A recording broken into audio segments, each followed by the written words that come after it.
Hello and welcome to the Moonshots Podcast. It's episode 275. I'm your co-host, Mike Parsons, and as always, I'm joined by the man himself, Mr. Mark Pearson-Freeland. Good morning, Mark. Hey, good morning, Mike. Good morning, Moonshots listeners, subscribers, members, and everyone in between. We're so glad to be bringing you an action-packed episode 275. Mike, when you said that number, I think I did a really deep inhale. I thought, blimey, is it 275 now?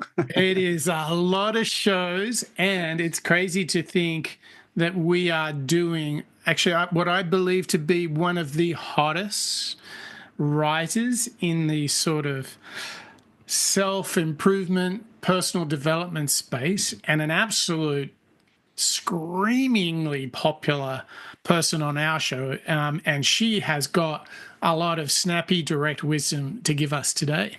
Yeah, you're right, Mike. Bingo on all of that approach, because this week, listeners and members, we're getting into one of our favorite authors who we've had covered on the show before, and that is Mel Robbins. And as Mike's just said, her brand new book, Let Them. So we've covered a couple of the books in the past, Mike, and even for our members, we put together a show on the Master Series on Mel Robbins just a couple of weeks ago.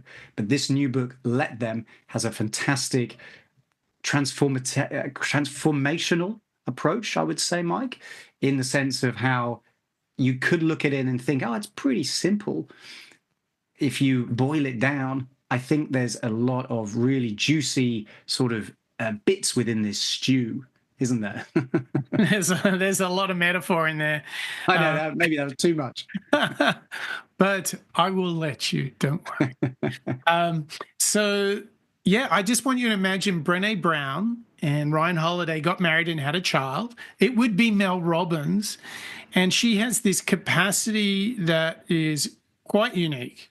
She can take very fundamental, spiritual, emotional, almost psychological patterns to improve your quality of life, the way you work at home, the way you get along with people at work, and make them snappy, memorable, and highly relevant to the sort of challenges we have socially post-COVID.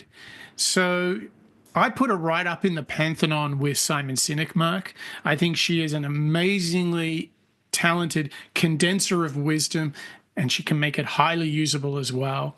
So she's got some of that deepness of Brené. She's got some of those epic storytelling and writing skills of Ryan Holiday, and she's got her unique flavor as well. So if you find yourself getting a little bit frustrated with others, annoyed at others, heaven forbid, angry at others, and that causes you a lot of emotional turmoil, whether that's at home, in the office, this book and this show is for you, because we're going to break down the wisdom that is in the book, Let Them. And we're also going to find out how Mel Robbins can guide us through these tricky social, emotional situations and make sure that not only ourselves, but the people around us are better off for it. I mean, if you're pitching it like that, Mike, I don't know how we can, promise anything else to our listeners. Combination of Ron Holiday, Simon Sinek, Brené. I mean, come on. We've got to get into it, right? I think you've just got to press the big button, my friend. Right. Well, look, if none of that has a hook, line, and sinker, our members and listeners, let's let Mel do the job for us. So this first clip, Mike, for this brand new book, Let Them, we're kicking off our show today, 275, is Mel breaking down this Let Them theory for us a little bit more in detail so that we can set our sights on what exactly it is that we've got ourselves in for today. I have something so cool to share with you, and I know you're going to love it because I shared something called the Let Them theory in an Instagram post less than a week ago. And I just looked it up. There are over 14 million views of this thing, which always tells me when something goes that viral that it strikes a nerve. And in this post, it's just a quick selfie video, and I'm explaining what's called the Let Them theory. It is a game changer, and that's what we're going to talk about in today's episode. But to just tee this up, since this went so viral, I want you to hear what I said in this selfie video on Instagram. Check this out. I just heard about this thing called the Let Them theory. I freaking love this. If your friends are not inviting you out to brunch this weekend, let them. If the person that you're really attracted to is not interested in a commitment, let them. If your kids do not want to get up and go to that thing with you this week, let them. So much time and energy is wasted on forcing other people to match our expectations. And the truth is, if somebody, especially somebody you're dating or who's a friend or somebody you're trying to partner with in business, if they are not showing up how you need them to show up, do not try to force them to change. Let them be themselves, because they are revealing who they are to you. Just let them. And then you get to choose what you do next. The let them theory. It's so obvious. And once you learn it, you are going to use it so many times a day. It's just going to blow your mind, because the let them theory is going to allow you to detach yourself from the things that cause a lot of struggle and angst and emotion to come up when you get controlling. The let them theory also allows you to let go of the reins and give space for other people to take responsibility. Let them do it. And finally, what you're going to learn is that the let them theory, it is incredible, because when you let somebody just be who they actually are, and you stop trying to make them something else, you realize in so many friendships and so many relationships, you actually are in love with their potential. You're not in a relationship with who the person really is. And you've been so busy controlling and trying to change them that you don't even recognize that you're in a relationship with their potential. And when you let somebody be who they actually are, wow, it allows you to understand who you're actually dealing with. Mark, key word I want us to all get very focused on: detachment. Now, when I first came across the idea of detachment, and what I think many of us might have the habit of doing, is thinking detachment means not giving up about anything, right? Detached, I don't care, whatever. Yeah. I think I've kind of discovered that it's a little bit more than that. And what I really want to do is get into this idea of what she's talking about, but also explain how she's doing it and how it is rooted in ancient spiritual and emotional well-being. So what she's not talking about is not giving a hoot, not caring. It's not about that at all. It's really much more about practicing what Stephen Covey talked about, these circles of influence, right? What is in your circle of influence, and then knowing what is out of it. Now, the catch in contemporary life is we often stress a lot about the things on the outside of our control, outside of our circle of influence. For example, you might be trying to fix the global economic trade imbalance with tariffs. Now, I think unless you're an advisor to President Trump, you might not be able to influence that. But you could spend a lot of time and energy stressing about these things, worrying about these things, getting angry about these things.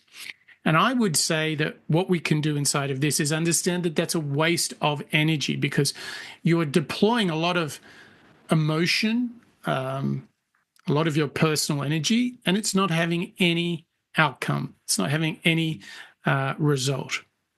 So what is she really talking about? Is mindfully detaching, meaning be present, letting go of the outcome that you wish for others that you don't control. Notice those thoughts and let them go. And if they don't invite you to brunch or don't want to be a partner, detach from your ego and sense of, how dare they? Who do they think they are? Or I hate them now because I didn't get invited to brunch. Detach from that, because I think the big thing is that's a trap. The trap is spinning endlessly on that fear, anger, frustration, hatred, anxiety, and stress on things that you do not control.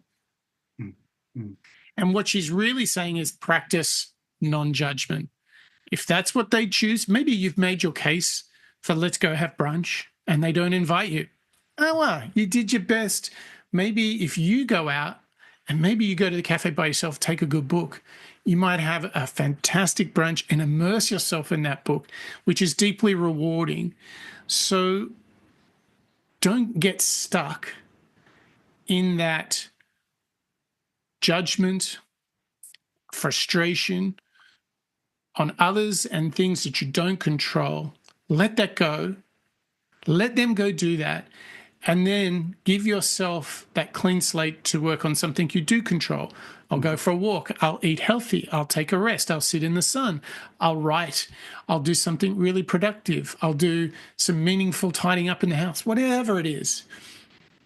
I believe what's so beautiful about this is if you read the Stoics, if you read a lot of Buddhism, if you read a lot of mindfulness books, they talk about detachment and non-judgment as pillars to emotional well-being.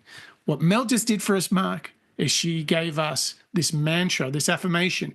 They don't invite you to lunch, let them. I think this, as she called out, simple, or misleadingly simple idea, this affirmation is helping us inject a little bit of realism into the way that we think. It's so easy to get very, very settled into your own mind, isn't it?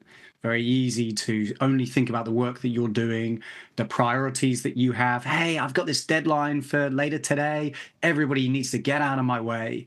I am only on one track today, and that's to deliver whatever it is that I've got to go and do. Anybody who's slowing me down in traffic, on the bus, whatever, they are actually just living their lives. And I think what Mel does really nicely in that clip is, and you picked on it as well, Mike, this idea of detachment. So what I like about trying to detach yourself from the pressures of others is quite physical. You really do, if you remove yourself from the pressures of judging others, you can feel a little bit more free. You're untethered, aren't you? If you let them get in your way, if you let them be themselves, and obviously we'll explore that concept a little bit more in the rest of the show as well, letting others be themselves.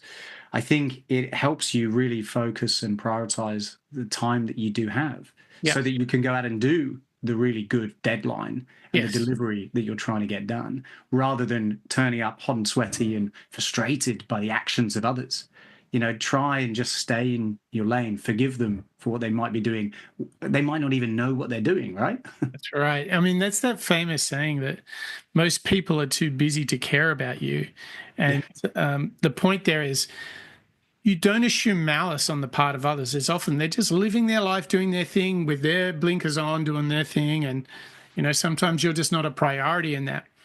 So, Mark, the question here is let's say somebody doesn't invite you to brunch. The biggest instinctual temptation is your ego will run wild. You'll be hurt. You'll have hurt feelings. You'll be a bit sad. Maybe that quickly flips as a defensive mechanism into anger and judgment of them. Well, I didn't want to have brunch with them anyway. I don't like the shoes they wear, Jealousy. How do we stop that running wild? Because that's really ego. How do we stop that quick judgment of others? Well, I think we've covered some of it when we did the happiness advantage. And I know you referenced the Dalai Lama as well. And I think a lot of that is just trying to assume the best of people, trying to focus more on what maybe you can do for others rather than what others are doing to you. Yeah. So instead of getting on a bus and there's no seat and you kind of cursing in your head thinking, why doesn't anybody know that I'm tired? Instead, you think, okay, well, if I was on the bus and somebody else came on, yeah, I would give them my seat. So instead of trying to focus only on the negative aspects of it, try and spin it into a way of thinking positively and thinking, yeah, this is what I would do.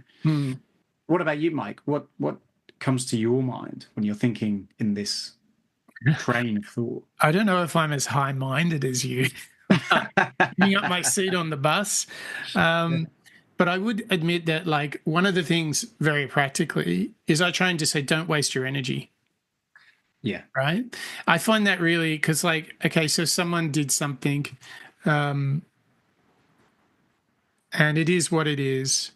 I can, like, stew on it, or I can just plow my energy into something new and just let that other thing go. Like, I had one interesting thing with a business partnership at the beginning of the year, and it surprised me. And I was like, that was a bit disappointing. And what I really focused on is saying, okay, the universe is going to open up something new for me that I can't quite see yet, right? And that really helped in just like moving on and not like complaining that you didn't get invited to brunch, but just moving on. Yeah. So I like that, like, don't waste your energy. Trust that the universe is going to present something else to you. Maybe you didn't get a brunch invite. Maybe someone invites you to dinner. You don't know right now because you just got the no on brunch. Maybe this is a yes for dinner.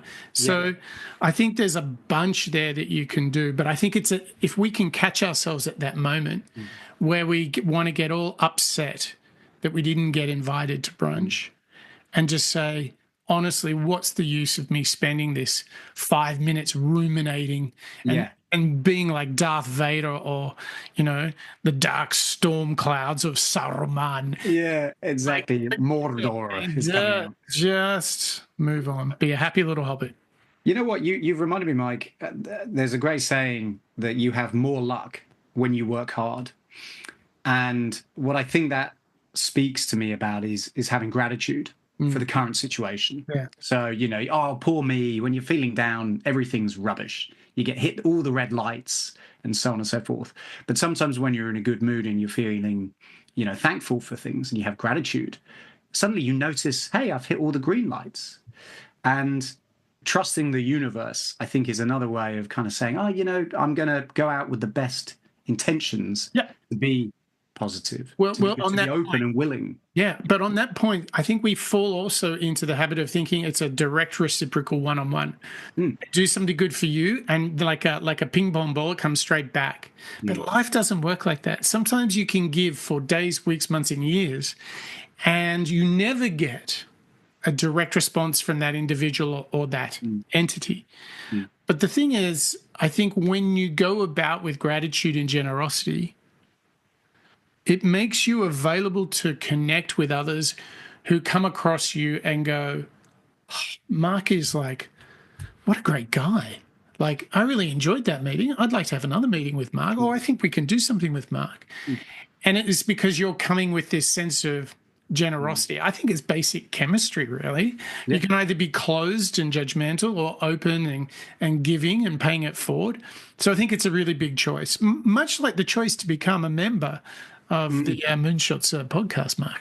Yeah, these individuals who, pay it forward every week, it is not something that goes unnoticed, much like I think a lot of the opportunities that we see every day, Mike, to do some random acts of kindness and to support others really, really does help. And it makes a big difference for you, for me, for all of our Moonshots family, and for the show itself and all of our listeners. So I'm digressing, Mike. Let's pull out the dusty old trumpet and bring it out for all of our members who we pull this show together for every week. Bob, Dietmar, Marjan, Connor, Lisa, Sid, Mr. Bonjour, and Paul. Berg, Kalman, Joe, Christian, Samuela, Barbara, Deborah, and Lassie. Steve, Craig, Ravi, Yvette, Raul, Nikawada, Ingram, Dirk, Venkata, Jet, Roger, Steph, Rod, Diana, Christoph, and Denise. Laura, Mike, Antonio, Zachary, Austin, and Ola, Andy, Diana, Margie, Jasper, Fabian, Guhong, Eddie, Lars, Sabiha, and Samyak. Guys, it really goes without saying how much we appreciate your ongoing support with the Moonshots podcast. Yes, we really do. And if you are not a member, i.e. 99.999% of all our other hundreds of thousands of listeners, please go to moonshots.ao, click on the button, become a member, support us, help us pay the bills. And as you do that, you can consider a shift in your energy. Because if you thought we went deep in the first clip, we are going very deep in this next one. I think this is breaking news. This is the deep dive coming up. Mark, what have you got for us as we delve into the let them theory? Well, some of that, Mike, you mentioned was detachment. And ultimately, what we learned from Mel, as well as some of our other authors previously, is that energy is finite. Time is your most valuable resource. So we need to know how to channel that correctly. We need to know where to spend our time and as well as our focus. So building on the let them theory, let's hear from Mel now. Tell us a little bit more about what the steps are in order to help us shift our focus. See, when you say let them, you stop giving your time and energy to other people and to situations that you can't control. And you know what that allows you to do? It allows you to take your time and energy back and figure out what's going to work for you. Now, I've been using the let them theory for months, and I got to level with you about something. Before the let them theory, I cannot believe how much time and energy I had been wasting allowing myself to get so frustrated by stupid things, or how much energy I was burning through trying to control other people. And trust me, you start using it, you're going to see. And I can't wait for you to experience it. It's truly insane. And I want to tell you the story about how I discovered this, particularly in case you're brand new to the Mel Robbins podcast, and this is the very first time that you're hearing about this let them theory. And so I'm going to tell you quickly the moment that I discovered this thing, and I need you to brace yourself, okay? Because this is such a stupid story. But I'm going to tell it to you because it really drives home this point that you and I waste so much time and energy trying to make the world match our expectations, and it's going to stop today. And you're doing the same thing in your relationships, and that's what's causing so many problems in your relationships. And so here's the story. So it was our son Oakley's junior prom, and I was just getting all worked up about so many dumb things. I mean, from the moment we got to the party, you know, where you're supposed to take all the photos before prom, all I could think about was all of the things that I wanted to be happening that weren't happening. I just got myself so worked up. You know how this happens in life where you just think things should be going a certain way, and then you get annoyed that things aren't going a certain way, and then you start to try to control things, or you're judgy about things. Well, that was me. So we walk into this pre-prom photo party. Holy cow, this is like a tongue twister where you walk into this party, right? And I'm like, why doesn't his date want a corsage? Why didn't all the parents dress up for this party? Why are the kids driving to the prom and not taking a bus to the prom? Why is it raining out right now? Why didn't our son bring an umbrella? And get ready for the really, really big thing that got me all like, you know, twisted up into a knot. Why are these kids going to a taco stand and not going to a fancy restaurant for dinner before prom? And that's when my daughter, Kendall, reached over and ever so gently grabbed my arm and said, "Mom, it's Oakley's prom, not yours. If they want to go eat tacos in the pouring rain before prom, let them." And when she said, "let them," I don't know what happened. It's as if she clobbered me with a magic wand. Let them. Let them get soaked. Let them eat tacos. And as I said those two words, let them, it was wild. I felt the frustration leave my body. And here's the other thing I felt, and this is really important. I felt my focus shift. It shifted from controlling my son and from having an opinion about everything that was going on around me. And all of a sudden, I shifted back to myself. I mean, let them eat tacos. Who cares? Let them get soaked. Who cares? Mel, why not think about what you're going to have for dinner instead of getting all worked up about what they are? And here's what's crazy about this. Once I learned these two words, let them, I started repeating let them every day in almost every situation to unhook myself. And the more I used the phrase to just let my emotions rise and fall in a stressful situation, the more I realized that, you know what, the things going on outside of me, they don't have to make their way inside of me. Okay, Mark. This a key word for me that just jumped out was the shift, and actually making that shift more pronounced, because I think we can play a game, Mark. I like games. I think what we got to do is we've got to capture the shift that this represents. Like it's all making sense, right? If they want to eat tacos in the rain before prom, just let them, right? It's not your prom, so just okay. So we know what we're talking about, but I think in order for us to adopt something like this, we need to unpack what is this shift she's really talking about. I'm going to hit you with 5 shifts that this might represent. You tell me which one you think this represents the most. All right, you ready? Okay. Okay. Will you let me? I will let you. Thank you, mate. Okay, here we go. Shift number 1, from control to surrender. Ooh. 2, from ego to self-respect. From reactivity to calm response. From overthinking to peace. And lastly, from fear to freedom. You know what stands out to me? The reactive to calm mind. Yeah. How quick in my experience, how quick do I jump from, 0 to 100?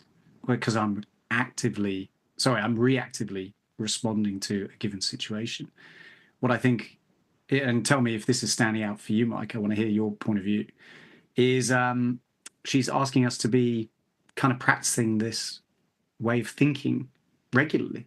Put it into your daily mantras, almost think about it actively rather than reactively. Yes. So before somebody upsets you, just think, I'm going to let everybody do their thing today. Yeah. So, yeah, I'm with you on that third one, which was from reactivity to a calm response. I have another one as well, but what I did like about the reactivity towards being calm in your response, it's just the simple act of just pause before you respond, before you answer.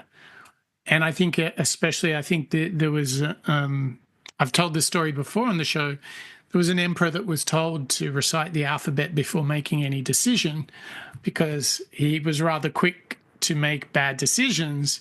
So his advisor said, I want you to say the alphabet before you make your decision. How cool is that? Which just helped them be less reactive, right? Yeah, that's nice. nice. I think we do live in a culture of overreaction. If you think about, weirdly, I know this is tangential, so you and the listeners need to forgive me, but I think about when a big sports event has happened, and like I'm a Golden State Warriors and San Francisco 49ers fan, and what I marvel at is the amount of reaction videos after a big game. Like there's so many talking heads doing reaction videos, but it gets even worse, Mark. There's reactions on the reactions. So people who will take the reaction from YouTube by a famous person and do their own reaction to their reaction, like that's getting a little meta. Yeah. The point what I'm trying to make is I think we're in a highly instant reactive universe. So we might make the mistake of thinking like a quick overreaction is normal. But I would say, back again to my energy efficiency idea, don't waste your energy getting all hot and sweaty about a topic if you don't have to, right? I think the other thing was the second one. Yeah, I was about to circle back to the game and pull out ego. Yeah. To self-respect. So what was it about that one for you?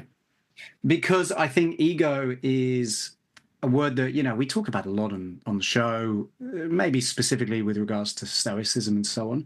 But I think we often punish ourselves through the over-reliance as well as the over-stimulation of ego. For me, what ego means is my own personal opinion of myself. And what I found, and I often think about it regularly now when I'm journaling or talking to my wife and so on, is I'm not that loving or respectful to myself. Instead, what I'll do is I'll criticize to a point where actually the ego is so important that actually making decisions gets in the way. Sorry, the ego gets in the way of making decisions. Yeah. So with a little bit more self-respect and a little bit more love, so to speak, and forgiveness and so on, I think decision-making would be a lot easier because I'm less worried about the ego. I'm less worried about what people think of what I think of myself. Very interesting, because there was a clip. This is going to be tangential, so brace for impact. I'll let you. Thank you. We did a show on Jordan Peterson, and I remember distinctly you really appreciating one of his ideas, which is don't compare yourself to others, rather to who you were yesterday. I think that's a very powerful, again, daily mantra. You know, I often think of that concept. You know, this idea, again, I think it lends itself quite nicely into this topic with let them. Don't compare yourself to others. Maybe he's driving a nicer car, or he's got a more interesting job, or whatever it might be.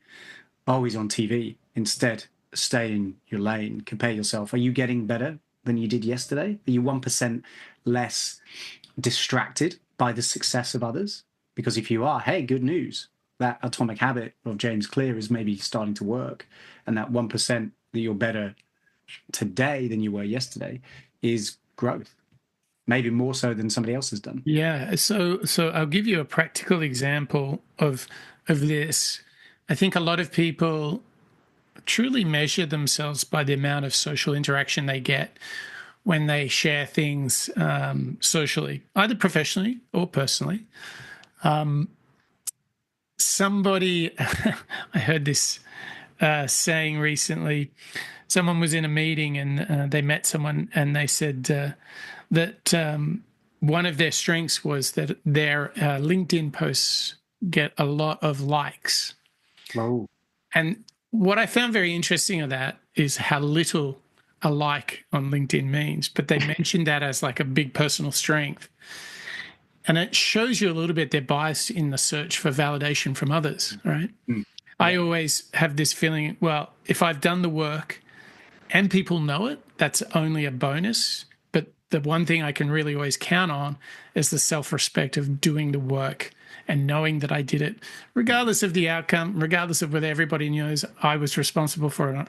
I did the work. And I feel good when I've wrapped up my day knowing I did the work. I don't need everyone to know about it, right? I think you're totally right, Mike. And you know what? That, I think, is where Mel's kind of coming from. You know, I think she is calling out that we probably do care too much about what others think of us. Yeah. And instead, by receding your pressure on yourself to impress others, or wish that they were more considerate, you know, wish that they were more generous, whatever it might be.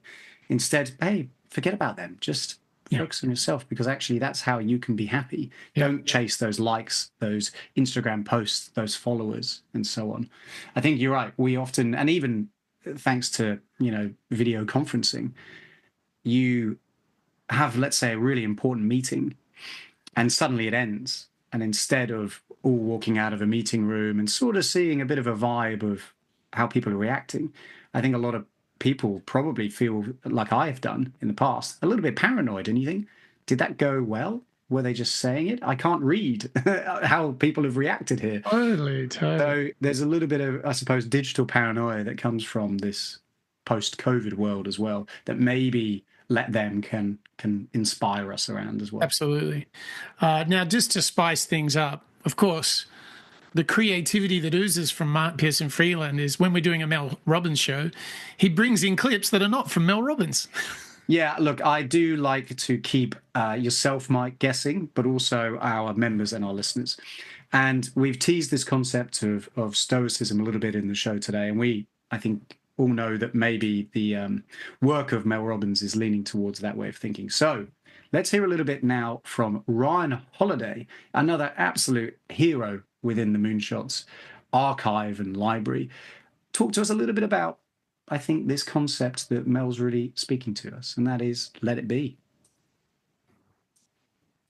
I don't know who needs to hear this, but Marcus Aurelius' reminder is a life-changing one. He says, you don't need to have an opinion about this. He says, you always have the power of having no opinion. If it's pointless gossip, if it's trivia, if it's something that doesn't concern you, if it's something you have zero control or influence over, just let it be. Don't have an opinion. You don't have to say it's positive or negative. Epictetus says, it's not things that upset us, it's our opinions about those things. It's our judgment about those things.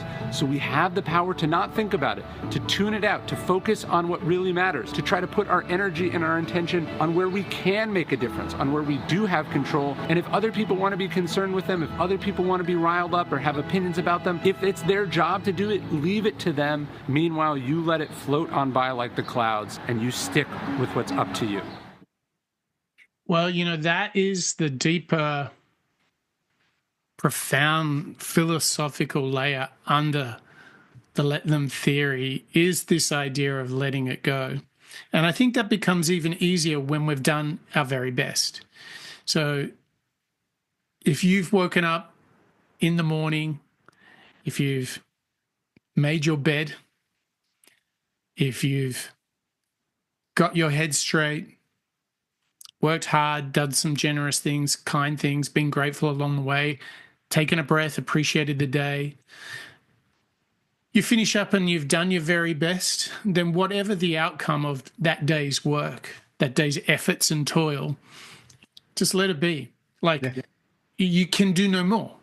And I think this is truly what you see with the let them theory from Mel and the greater Stoic and philosophic practices.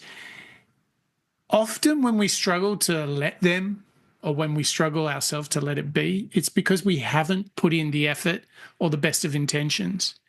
So I believe that regardless of the storm around you, if you did your best, and that was very much what Churchill did during the Second World War, every day he did his best to make a difference and fight for what he thought was right. And, there was a war, but he could go to bed knowing he'd done his best.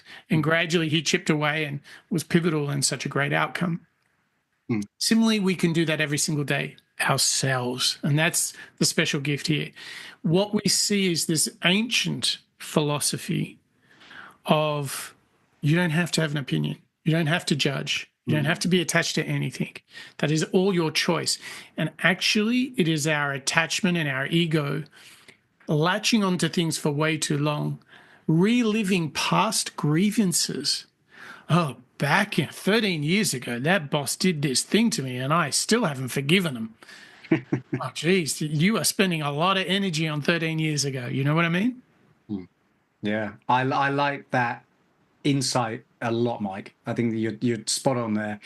I think this ownership, I guess, is something that we can lean on when we feel a little bit down in the dumps. A bit like the David Goggins cookie jar. I think where self-respect can flourish is when you do give yourself the permission to, just try your hardest and know that that's enough. And if things are out of your control, remember that they're out of your control and don't be put off by the weather or the boss 13 years ago who offended you. I think for me, how I try and remember to do that, to think like that, is, well, how do you do it, Mike? So I think it's having a deep awareness of the ego and the monkey mind, right? In The Power of Now by Eckhart Tolle, we talked a lot about how our ego runs rampant, as does a monkey mind, continuously thinking things. And in fact, I think it was maybe even someone like Michael Salinger who talks about like this crime that we all commit on ourselves, right? And he gave this example. Let's say you walk past an alley and there's all this rotten food, right? And you smell it and it's terrible, so much so you almost can feel the bile in your stomach. You're like, oh, I feel terrible, quick, and you run away, right? Now, here's the interesting thing. When you think about that physical response to rotten food and how it makes you feel like actually vomiting, we never want to actually think back to that, because what happens? You kind of feel that unease in your stomach again, right? You relive it sensorially. Okay, here's the big thing. In letting things be, if you don't let them be, you go back to a moment and relive the hurt, the pain, the suffering, and disappointment. And here's the crazy thing. We go back time and time again for no improvement on the now. You go back into the past to go back and smell that rotten food and all right. And so this is when people have, and I'm not saying that, it's not a legitimate thing to have trauma. I've had it. We've all had it, right? But we do have the choice of, am I going to go back to that alley once a day or once a week and relive that smell and dash to the restroom? You don't really want to do that, but that is a choice, And so I find like practices like writing a letter to someone. You don't actually have to give it to them, but writing that letter, like, here's what happened. I felt bad, terrible, hurt from that, and saying, this topic is done for me. Drawing a line underneath it. It's done. Yeah. I have no need to go back. So putting ceremony and ritualization to saying, it's over, it's done, I'm going to let this be. I think this is a really powerful way to let things be, to address them, to address that person, to write them a letter, to analyze that situation and say, what can I get out of it? And make your peace with that. I like that ritualization idea a lot. I think if we are able to celebrate the things that go really well for us in life, causes for, opening a bottle of champagne, whatever, I think you're right. Why don't you acknowledge the times when you have managed to move on from something that's pretty painful? Yes. At the time, an email bomb, that's concerning. Your heart rate spikes, you're sweating. You might think about it later that night. Maybe you'll think about it next week or even longer in the future. But by ritualizing the sort of untethering yourself from it, not scratching that wound so it scars over, but instead confronting it dead on, thinking about it. But I like your idea, writing the letter to an individual, or, saying it out loud into your dictaphone, whatever it is that sort of helps you purge and move on, I think is a productive way of being able to learn from that discomfort. And truly, like in this practice, I think writing to it, speaking to it, to the point where you can say, there's no more left in this experience for me to reflect on. Like, I've analyzed it, I've addressed it, and now I'm just going to let it go. It's done, it's complete. And truly ritualizing, this is done. Like I have had times in my life where I go, this is done, period, in my journal, next line. And sometimes I'll do it for 10 lines. This is done. I'm just I'm ritualizing to myself, I'm done with this thing, because I notice myself going back to it and I don't want to. You know what? I have noticed, you're totally right. I will utilize journaling as the way to put a pin or close a door on something for me as well. I'll think about it. Oh, I must journal here, I must journal there. Eventually, when I go and write it down, that is the ritual to close that book and think, okay, well, I've journaled about it now. That has purged it from my brain. I can move on. I notice that when I don't journal, then it starts building up a little bit more and more and more. Like the pressure sort of needs to be released. Yeah. So what's quite interesting then, what you can see, this journey that we're going on here, is there's definitely a kind of a shift in how we want to respond to the world, and that's within our power. And if things don't work out, let it be. And in the case where you may rightfully or not say, somebody did wrong by me, or somebody was not fair, kind, and considerate towards me, one of the things that we've touched upon is that the great temptation to judge, maybe to get angry. But there is a part of this shift, there is a choice, and that's seeing others in a different light. So I think what's very exciting, Mark, is this last clip you've got sets us on a very optimistic path that helps us get very far away from judgment of others. Look, like you say, Mike, we've made pitch and the case about the concept of letting it be as well as letting go. So let's hear from Mel one more time today in our show 275 on Let Them, and help us understand, like you say, end on a bit of a high, but also help us understand a little bit more about our work with others and how we can be selfless, and we should do a job of helping and recognizing the work that others put into it. So let's hear from Mel Robbins one more time. Today's show, all about Let Them. The hardest way is when you recognize the potential in somebody and you see them struggling. And when you recognize that somebody that you love deeply is in pain. When you're saying let them, you're not abandoning somebody. You're actually recognizing their ability to meet these difficult moments in their life with you by their side. And I think when I think about supporting versus enabling, because the more you kind of step in and rescue people from their feelings or from the consequences of their decisions or their inaction, the more people continue to drown in their problems. I really believe that. I do too. I really believe that. And it's a very, very difficult balance because you're going to hit your frustration and rock bottom and worry with somebody before they do. And somebody said something in the addiction community. I can't remember who said this, but it just is so true that somebody only gets sober when getting drunk is harder than facing the thing that they don't want to face. Mm-hmm.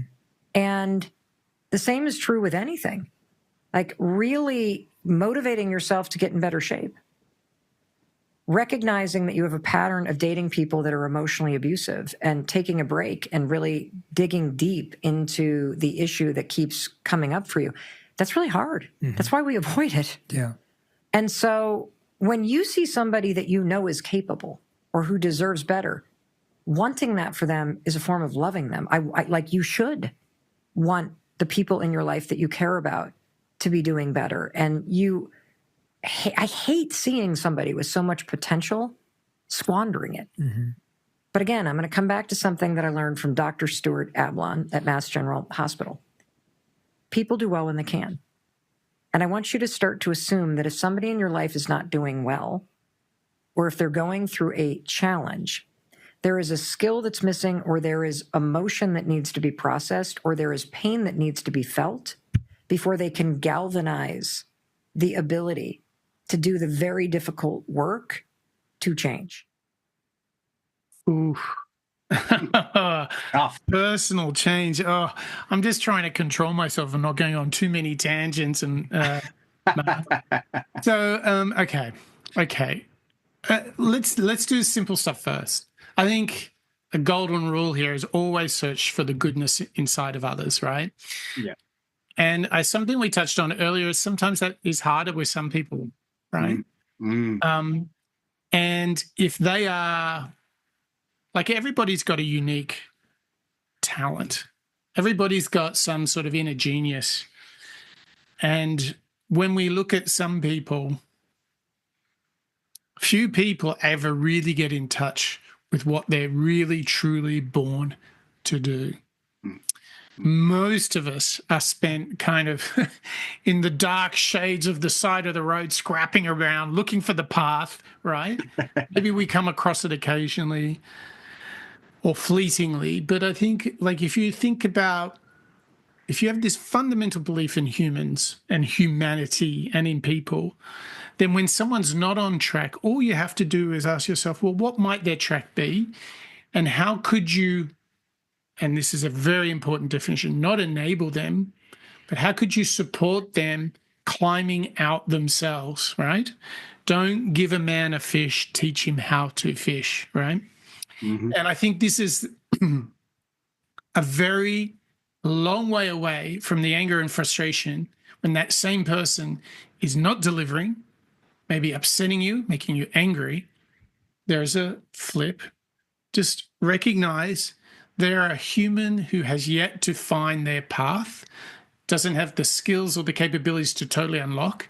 There's probably a blocker that they need to themselves unpack and move through, right? Obstacle is the way.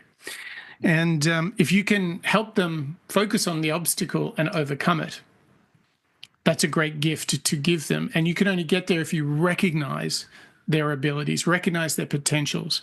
But going back to what we talked about earlier, it is the ego that will prevent you from seeing that, because you'll be too busy being pissed off, frustrated, angry at them, as opposed to, I could share something with them that might help them find their ability. I mean, I think that desire to intervene, at least in some of the cases in my life, it comes from my own fear of something happening. You know, if I don't do it, it's not going to be right. Or, oh no, I can't let so-and-so do it because I'm going to be judged for not teaching them well enough or managing them well enough. Or, you know what, I'm worried about them failing and I don't want them to have a crisis. So I better do it instead.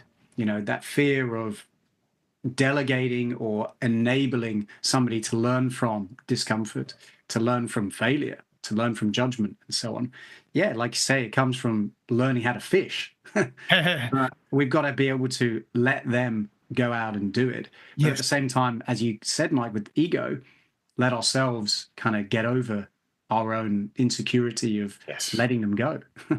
And, you know, maybe they're on just a different timeline to you and I, right? It's not going to happen in a day, in a week, or maybe even in a year. And you just have to respect that. And which is why what it brings to me is like this classic thing in a hire fire situation in a company. I think it's fundamentally not about they're bad, we're good. I think it's about there is not a fit, right? Yeah. And that's the stepping point to saying, okay, like if you take that situation in a workplace where someone's really not working out and floundering despite the support, maybe it's time for a new challenge. But in doing that, you support them to figure out what their talent is and how they might unlock it. Maybe a couple of key things they could do to improve the chances of living their best life. Like that's a much different way to do it. So, there's just so much work to do, noise inside our own monkey minds to get to the point where like, hey, seems like you're struggling. What I want you to know is I think you have great potential to do this. You should maybe consider tackling this skill or this behavior in order to help you bring your skill to the world, right? Yeah, exactly. Communicate it in a way that maybe appeals to your own sense of handling how you're going to delegate, hand it over, whatever. But at the same time, do it in a peaceful, supportive way. Without judgment. Without judgment. Because at the end of the day, Mike, I'd prefer to be in that position if I was the receiver. Oh. It's a great opportunity to learn. Somebody with experience coming to you with a little bit of advice. Hey, what an amazing opportunity. Yeah. Or how rare is it that you actually have a meeting where someone says, when I think about what you could be the best in the world at, I think it's this. We rarely, if ever, hear this. So if you can say that and say, look, in order to live that more fully, you do need to tackle your emails, your communication, your timelines, your expectation, whatever it is, right? What a gift in seeing the possibilities in someone. Amazing. It's been a roller coaster ride, Mike. You know, we saw a little bit of stoicism. We felt that ability to let go and handle things, for letting others handle things rather than ourselves. Let me be the question master this week, Mike. What's your homework going to be with regards to these 4 clips that we've heard of today?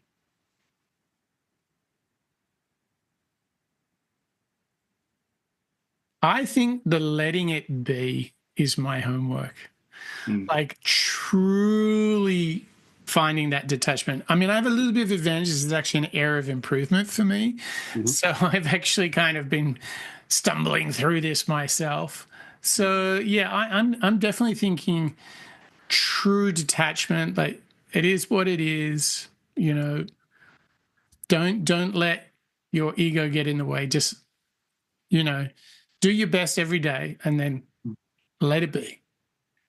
I like that a lot. Now, I'm going to break with tradition and not choose the same one.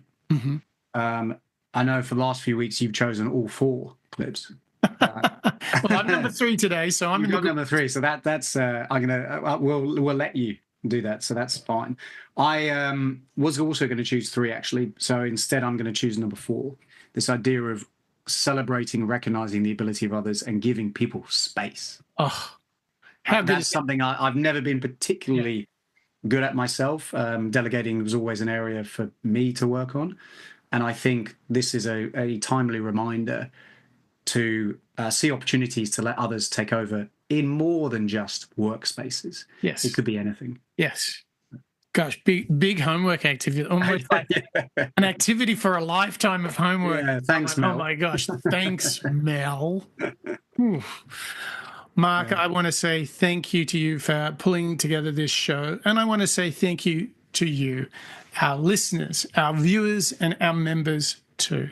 Here for show 275, where we once again return to the work of Mel Robbins and her brand new book. It's a smash hit, Let Them. And it starts, in fact, with the theory of let them, and then moves into this shifting of your focus. And this is a massive shift. And if you make it, well, there's so much goodness for you and others. But the key is avoid the ego, let it be. And when it's really critical, recognize the ability of others, and you will find a way to shine, as will all the people around you. You'll be living your best life. And that's what we're all about here on the Moonshots Podcast. That's a wrap.